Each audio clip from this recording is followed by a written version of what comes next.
20 साल का मोहित एक प्राइवेट नौकरी करता है और महीने के लास्ट में जब उसको सैलरी मिलती है तो अपना खर्च निकाल कर वो पूरा पैसा अपने गांव अपने माँ के पास भेज दिया करता था, क्योंकि मोहित के परिवार में और कोई शख्स कमाने वाला नहीं था। मोहित ही अपने परिवार का इकलौता चिराग था और गांव में उसकी माँ और छोटी बहन रहती थी। मोहित मुंबई में रहकर प्राइवेट नौकरी करता और उससे जो कमाई होती वो पैसा अपनी माँ को भेज दिया करता था, जिससे मोहित के घर का खर्च चलता था।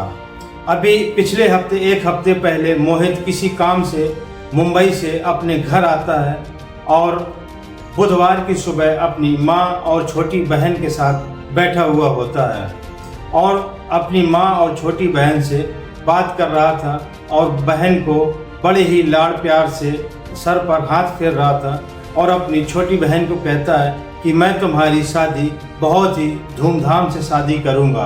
बातों ही बातों में मोहित की माँ कौशल्या कहती है कि बेटा मुझे बाजार जाना है और कुछ दवाइयाँ और कुछ घर का सामान लाना है। तभी मोहित की माँ कौशल्या अपनी बेटी सुप्रिया को के साथ में बाजार जाने लगती है। तभी मोहित भी कहता है कि माँ मैं भी तुम्हारे साथ चलता हूँ। अब ये तीनों माँ, बेटे और बेटी, ये तीनों लोग बाजार के लिए निकल जाते हैं। जैसे ही बाजार के चौराहे पर पहुँचते हैं तो किसी बात को लेकर इनमें कहा सुनी हो जाती है। माँ और बेटे यानी कि कौशल्या और मोहित के बीच में किसी बात को लेकर कहा सुनी हो जाती है, जिस पर मोहित की माँ कौशल्या मोहित को डांट देती है।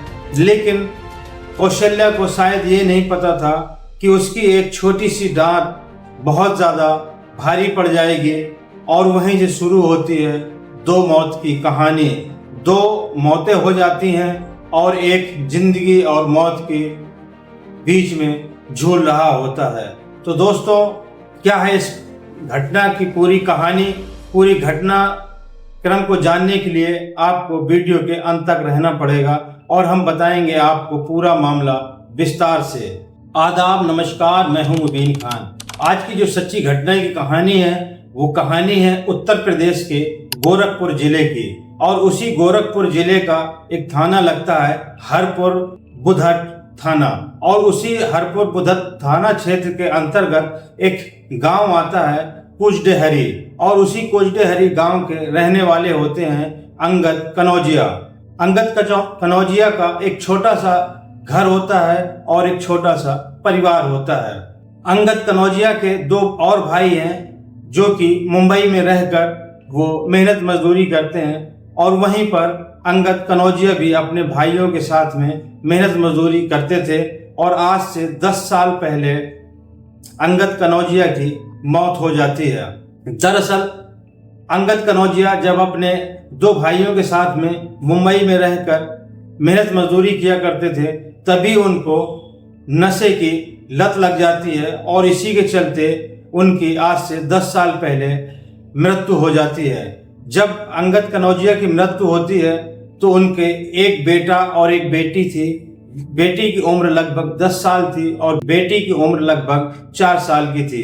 अब घर पर कोई कमाने वाला नहीं होता और ऐसा लगता है कि जैसे इस परिवार के ऊपर पहाड़ टूट पड़ा हो, और अंगद कनौजिया की पत्नी कौशल्या की आंखों के सामने अंधेरा छा जाता है और उनको जिंदगी पहाड़ लगने लगती है, क्योंकि घर पर अब कोई कमाने वाला नहीं था और घर की हालत भी बहुत अच्छी नहीं थी। इसी के चलते कौशल्या के सामने एक गहरा संकट होता है और उनको लगता है कि कैसे वो जिंदगी पार करेंगी और बच्चों की परवरिश कैसे होगी।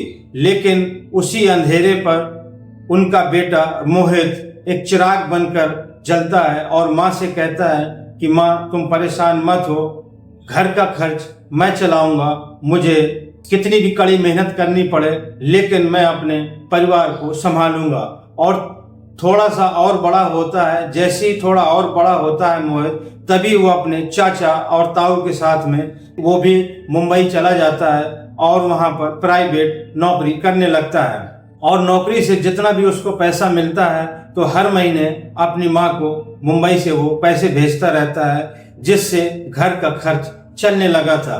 अभी 1 महीना पहले मोहित की दादी का स्वर्गवास हो जाता है, जिस पर मोहित भी अपने गांव आता है और वहीं पर उसके चाचा और ताऊ भी गांव आते हैं और कुछ दिन रहने के बाद में फिर से ये लोग मुंबई चले जाते हैं। लेकिन किसी काम की वजह से मोहित को फिर से मुंबई से अपने गांव आना पड़ता है और 1 हफ्ता पहले ही वो अपने गांव आया था और बुधवार की सुबह यानी कि 30 अप्रैल 2025 की सुबह वो अपने माँ के साथ बैठा हुआ होता है और अपनी माँ और छोटी बहन से बातें कर रहा था। लेकिन तभी माँ कहती है कि दवा और कुछ घर का सामान लेने जाना है और वो अपने माँ के साथ बाजार चला जाता है।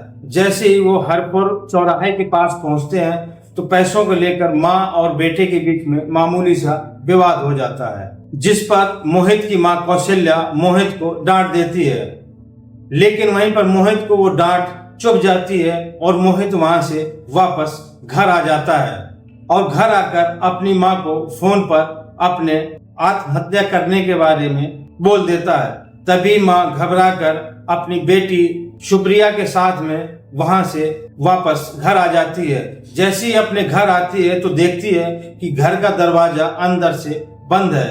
तभी माँ और बेटी शुक्रिया दोनों चीख और पुकार मचाने लगती हैं।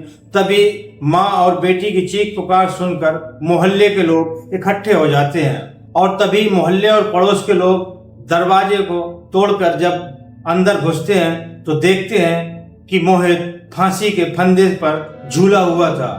ये सब नज़ारा देखकर मोहित की माँ कौशल्या सदमा बर्दाश्त नहीं कर पाती और चीख और पुकार मचा देती हैं और अपने बेटे की जुदाई का गम वो बर्दाश्त नहीं कर पाती, क्योंकि मोहित उस घर का इकलौता चिराग था और कौशल्या के सामने उस घर का इकलौता चिराग बुझ चुका था, जिसका भारी सदमा होता है कौशल्या को। और कौशल्या अपने बेटे के जुदाई के गम में वो नशीला पदार्थ पी लेती हैं और जैसे ही कौशल्या नशीला पदार्थ पीती हैं तो उसको देखकर उसकी मोहित की छोटी बहन शुक्रिया भी इस गम को बर्दाश्त नहीं कर पाती और वो भी अपने माँ के साथ नशीला पदार्थ पी लेती हैं। अब इस घर का मंजर इतना हृदय विदारक था कि मोहल्ले पड़ोस वालों के भी हाथ पैर फूल जाते हैं।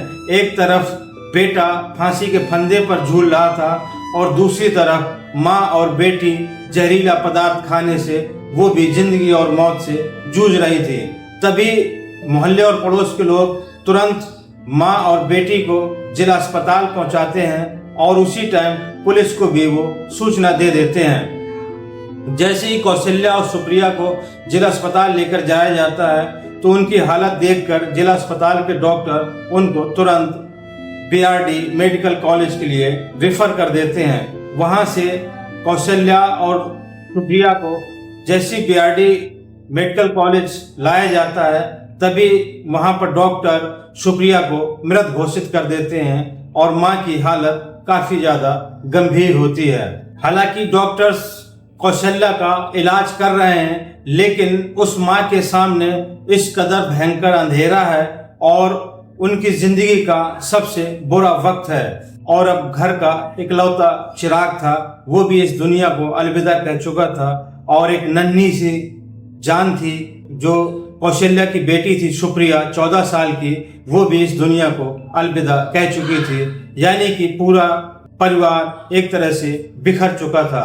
वहीं पर कौशल्या का छोटा सा मकान इस कदर सन्नाटे में था कि जैसे कोई एक बड़ा तूफान आया हो और तूफान आने के बाद में जैसा एक सन्नाटा होता है उसी तरह का सन्नाटा था, क्योंकि पिता के खत्म होने के बाद कौशल्या के लिए बस एक ही सहारा था मोहित। आज मोहित भी इस दुनिया को अलविदा कह गया और उनकी नन्ही परी सुप्रिया भी इस दुनिया को अलविदा कह गई और इसी तरीके से पूरा परिवार बिखर गया और वहीं पर माँ कौशल्या जिंदगी और मौत से जूझ रही है। तो दोस्तों ये थी आज की सच्ची घटना की कहानी। ये घटनाक्रम सुनाने का मकसद किसी को आहत करना या किसी को परेशान करना नहीं, बल्कि आप लोगों तक सच पहुंचाना और आप लोगों को जागरूक करना है। तो दोस्तों जो भी आपकी राय हो वो अपनी कमेंट्स करके अपनी राय ज़रूर दें, और इस दुखी परिवार के बारे में जो भी आपको कहना सुनना हो वो कमेंट के ज़रिए अपनी बात ज़रूर कहें। तो दोस्तों अगर ये वीडियो आपको अच्छा लगा हो तो ज़्यादा से ज़्यादा लाइक करें, कमेंट्स करें, और अगर मेरे चैनल पर नए हों तो चैनल को ज़्यादा से ज़्यादा सब्सक्राइब करें। और दोस्तों अगर फेसबुक पर देख रहे हो तो पेज को फॉलो करें। और दोस्तों कमेंट्स और लाइक जरूर करते रहिए। आपका एक लाइक और कमेंट हमें बड़ा मोटिवेट करता है, हमारा हौसला बढ़ाता है। तो मिलते हैं अगले वीडियो में नई कहानी के साथ। जय हिंद।